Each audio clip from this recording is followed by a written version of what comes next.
Pemirsa, Otoritas Jasa Keuangan atau OJK mencatat jumlah saldo simpanan pelajar di perbankan nasional telah mencapai lebih dari 32 triliun rupiah. Ya, Ketua Dewan Komisioner OJK mengungkapkan sekitar 59 juta pelajar di Indonesia memiliki tabungan dan mendorong kedisiplinan menabung sejak dini. Otoritas Jasa Keuangan atau OJK mencatat saldo simpanan milik pelajar di rekening perbankan nasional telah mencapai lebih dari 32 triliun rupiah. Simpanan pelajar tersebut dihitung mulai dari tingkat PAUD hingga SMA atau sederajat. Ketua Dewan Komisioner OJK Mahendra Siregar mengungkapkan saat ini tercatat hampir 59 juta pelajar di Indonesia memiliki tabungan.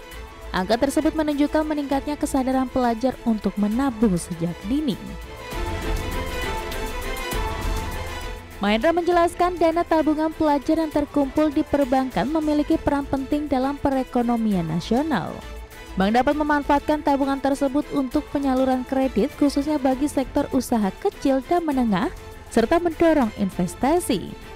Mahendra menegaskan kebiasaan menabung para pelajar tidak hanya bermanfaat secara pribadi, tetapi juga memberikan kontribusi besar bagi pembangunan ekonomi bangsa.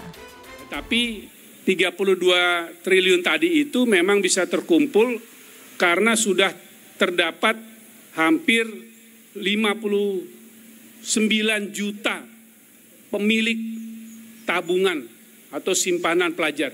Jadi 59 juta anak-anak Indonesia yang sudah memiliki tabungan dan tentu termasuk. Mahendra juga mengajak para pelajar untuk membiasakan diri menyisihkan uang jajan. Menurutnya menabung bukan sekedar untuk membeli barang yang diinginkan, tetapi juga menjadi bagian dari gaya hidup hemat, disiplin keuangan, dan persiapan menghadapi kebutuhan mendesak yang tidak terduga. Dari Jakarta, Raharjo Patmo, IDX Channel. Pemirsa, Lembaga Penjamin Simpanan menilai antusiasme generasi muda dan milenial dalam aktivitas menabung di perbankan terus menunjukkan peningkatan. Di mana kalangan anak muda saat ini lebih berani dalam menabung dan melakukan investasi dibandingkan generasi sebelumnya.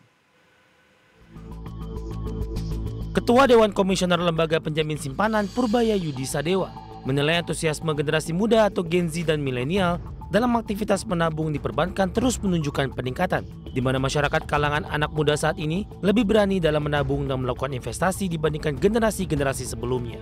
Dalam sambutannya pada acara Literasi Keuangan Indonesia Terdepan di Jakarta, Purbaya menjelaskan bahwa porsi generasi muda di bawah usia 30 tahun yang masuk ke pasar modal nasional telah mencapai 50% dari total investor, yang sebagian diantaranya masih dalam tren ikut-ikutan sehingga perlu dilengkapi dengan literasi keuangan yang baik. Oleh karena itu, dirinya berharap ke depan LPS dapat mengambil peran untuk mengedukasi masyarakat, khususnya generasi muda terkait literasi keuangan yang komprehensif. Akhirnya setelah berapa tahun kerja pun uangnya nggak ada. Jadi Anda mulai sisihkan sedikit-sedikit uangnya dari muda, dan kalau nanti mulai kerja, mulailah kembangkan uang Anda tadi, bukan di tabungan aja, mulai investasi yang pertama investasi yang aman, setelah itu investasi yang mungkin agak risikonya agak tinggi, tapi keuntungannya lebih banyak. Jadi kalau Anda ngerti tadi cara-cara menabung dari muda, cara-cara berinvestasi dari muda, Anda nggak akan ketipu apa yang namanya investasi bodong. Anda nggak akan ketipu dengan pinjaman online. Karena Anda ngerti betul bagaimana prinsip menggunakan uang yang baik. Jadi prinsipnya adalah, kalau saya sih, kalau mencegah pinjaman online itu atau yang lain-lain yang pemborosan adalah, kalau Anda nggak punya duit, nggak usah beli. Ya, pinjaman online yang ilegal ya, Kak. Sebagai informasi, hasil SNLIK 2025 menunjukkan indeks literasi keuangan masyarakat Indonesia mencapai 66,46%. Sedangkan indeks inklusi keuangan tercatat tembus 80,51%, di mana angka indeks literasi dan inklusi keuangan tersebut meningkat dari hasil SNLIK 2024 yang menunjukkan angka 65,43% untuk indeks literasi keuangan serta 75,02% untuk indeks inklusi keuangan. Dari Jakarta, Tim Liputan IDX Channel. Pemirsa, pemerintah resmi menetapkan asumsi makro dan target pembangunan dalam Rencana Anggaran dan Pendapatan Belanja Negara 2026. Dalam rancangan tersebut, pemerintah menargetkan pertumbuhan ekonomi nasional tahun depan mencapai 5,4%, lebih besar dari target pertumbuhan ekonomi 2025 yang dipatok sebesar 5,2%. Pemerintah resmi menetapkan asumsi makro dalam Rencana Anggaran dan Pendapatan Belanja Negara 2026. Dalam rancangan tersebut, pemerintah menargetkan pertumbuhan ekonomi nasional tahun depan mencapai 5,4%. Angka tersebut lebih besar dari target pertumbuhan ekonomi sepanjang 2025 yang dipatok sebesar 5,2%. Pemerintah juga menetapkan inflasi sebesar 2,5%, nilai tukar rupiah terhadap dolar Amerika Serikat sebesar 16.500 per dolar Amerika. Harga minyak mentah Indonesia atau Indonesian Crude Oil Price ditetapkan sebesar $70 per barrel. Pemerintah juga menetapkan lifting minyak sebesar 610.000 barrel per hari dan lifting gas bumi sebesar 984.000 barrel setara minyak per hari. Pemerintah juga telah menetapkan tingkat pengangguran terbuka tahun depan sebesar 4,44 hingga 4,96%, rasio Gini 0,377 hingga 0,380, tingkat kemiskinan 6,5 hingga 7,5%, tingkat kemiskinan ekstrim 0 hingga 0,5%, indeks modal manusia ditetapkan sebesar 0,57, indeks kesejahteraan petani 0,7731 dan proporsi penciptaan lapangan kerja formal 37,95%. Dari Jakarta, tim liputan, IDEX Channel.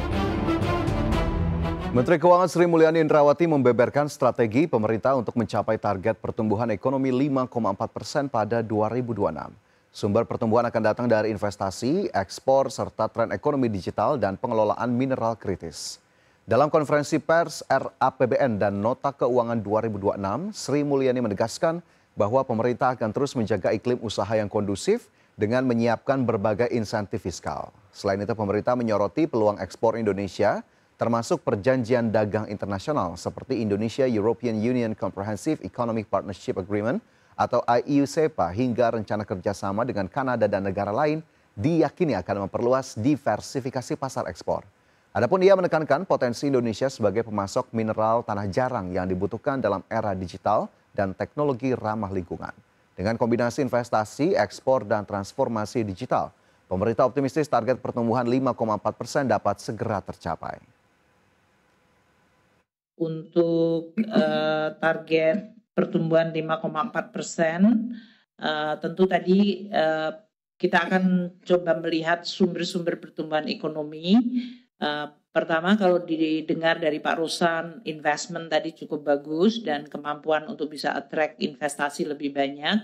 Termasuk di pemerintah daerah, kami dengan Pak Tito itu termasuk memberikan insentif agar daerah-daerah juga menjadi atraksi investasi yang lebih baik.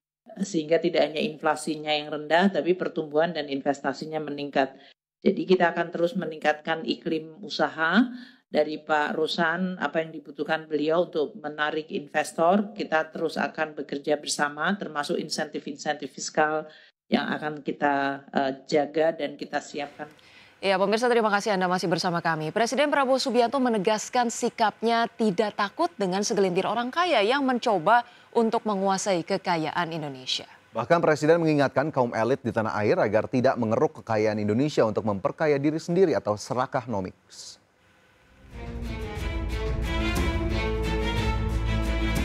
Presiden Prabowo Subianto menegaskan sikapnya tidak takut dengan segelintir orang kaya yang mencoba menguasai kekayaan milik Indonesia. Bahkan Presiden justru mengingatkan kaum elit di tanah air agar tidak mengeruk kekayaan Indonesia untuk memperkaya diri sendiri atau serakah nomik.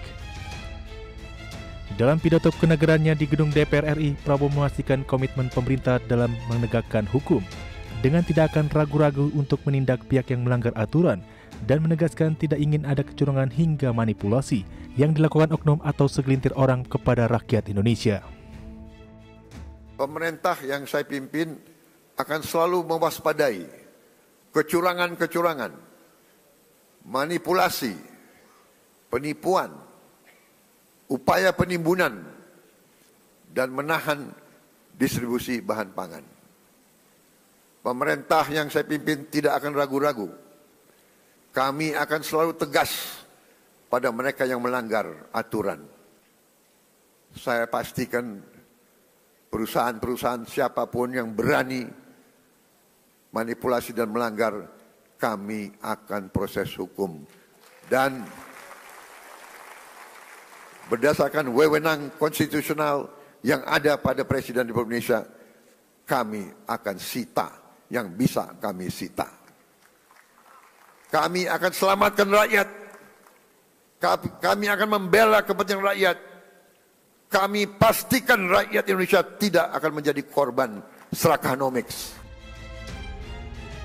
Adapun Presiden menambahkan Indonesia dikaruniai kekayaan alam yang sangat besar, sehingga seharusnya dimanfaatkan sebesar-besarnya untuk kepentingan rakyat. Namun demikian, dirinya masih menyayangkan terdapat segelintir orang yang justru memanfaatkan kondisi ini untuk memperkaya diri sendiri dengan mengeruk kekayaan alam tanpa mempedulikan kepentingan rakyat. Dari Jakarta, Tim Liputan IDX Channel.